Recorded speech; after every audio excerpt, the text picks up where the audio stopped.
بسم اللہ الرحمن الرحیم۔ السلام علیکم دوستو، اردو معلومات ٹی وی میں ایک نئی ویڈیو کے ساتھ حاضر ہوں۔ انشاءاللہ آج کی ویڈیو میں آپ کو حیض اور نماز کے مسائل جو اسلامی بہنوں کے ساتھ منسلک ہیں ان کے متعلق بتاؤں گا۔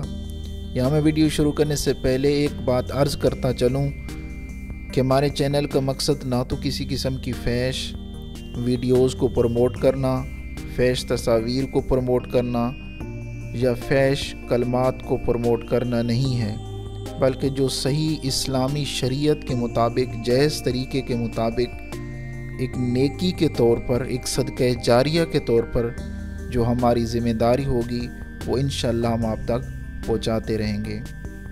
اس سے میں گزارش کروں گا کہ اس نیک سفر میں آپ ہمارا ساتھ ضرور دیجئے۔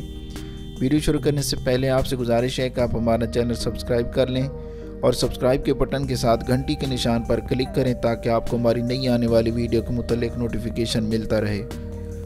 حیض کے وقت میں نماز عورت پر فرض ہی نہیں ہوتی، اسی طرح پاک ہونے کے بعد اس کی قضا بھی نہیں۔ اگر کوئی عورت نماز پڑھ رہی تھی اور اسی حالت میں حیض آ گیا تو وہ نماز ٹوٹ گئی، اب اسے پورا نہ کرے۔ اگر وہ فرض نماز تھی تو معاف ہو گئی، اور سنت یا نفل تھی تو پاک ہونے پر قضا کرے۔ جس نماز کے وقت حیض شروع ہوا اور ابھی اس وقت کی نماز نہیں پڑھی تھی وہ نماز معاف ہو گئی۔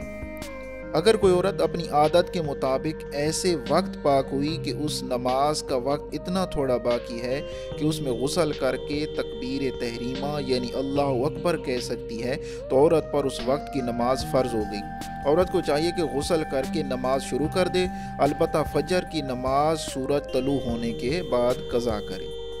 اور اگر کوئی عورت پورے 10 دن پر ایسے وقت پاک ہوئی کہ صرف اللہ اکبر کہہ سکتی ہے تب بھی اس عورت پر نماز فرض ہو گئی۔ غسل کر کے اگلے وقت میں اس کی قضا کرے، پھر وقتی نماز پڑھے۔ اگر کسی عورت نے حیض کی حالت میں سجدہ تلاوت کی آیت سنی تو سجدہ اس کے ذمہ واجب نہیں ہے۔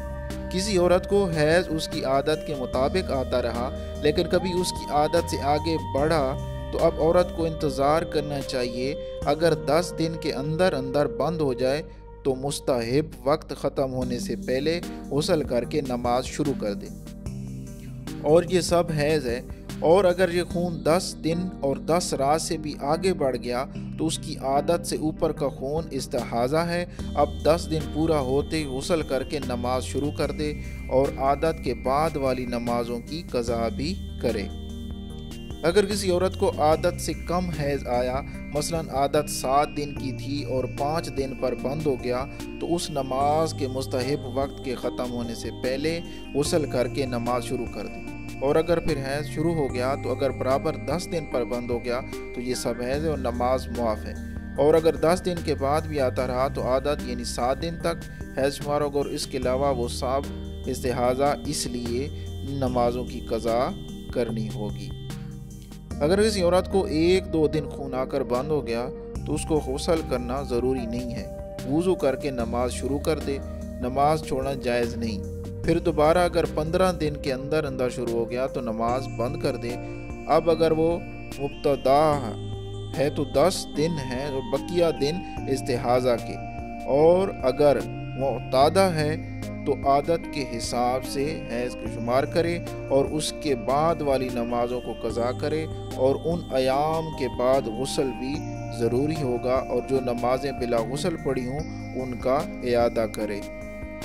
جس عورت کو پہلی مرتبہ خون آیا ہو اور 10 دن سے پہلے بند ہو جائے، اسی طرح معتادہ جس کو اس کی عادت کے مطابق پہلے خون آ چکا ہو اور اب اس عادت سے پہلے بند ہو جائے، یہ دونوں خون بند ہوتے ہی غسل نہ کر لیں بلکہ فرض نماز کے مستحب وقت کے ختم ہونے تک انتظار کریں۔ اگر خون نہ آئے تو آخر وقت مستحب میں غسل کر کے نماز پڑھیں۔